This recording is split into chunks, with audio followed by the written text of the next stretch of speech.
What up, YouTube family? Welcome to 2-Minute Tuesdays, where you ask questions and I answer them. If it's your first time on this channel, my name is DevanOnDeck, and I'm all about men's fashion tips and empowering you to make better content and be effective on social media. So if that sounds good to you, go ahead and hit that subscribe button. And if you already subbed to my channel, hit that bell icon and you'll get a notification every time I drop a video. Our question today comes from Shad Harris via Instagram, and he asks, if you're a video content creator working with a small business, what is the best way to go about pricing what you do?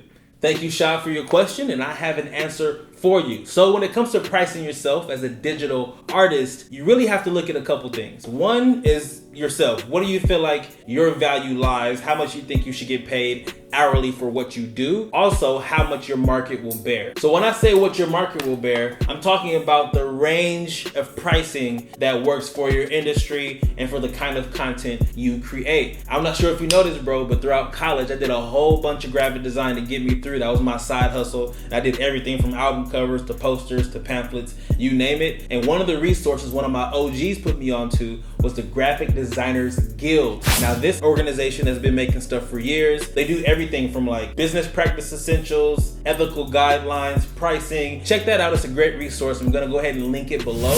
And other than that, bro, you really just gotta figure it out and trial and error and see what's what. So hopefully that helped you out. If you enjoyed this video, please give your guy a thumbs up. Any follow-up questions, leave them in the comments. Any other questions for other Tuesdays, leave them in the comments. And if you have not subscribed to my channel yet, please give your man a sub. I appreciate your time as always, and I will see you on the next one.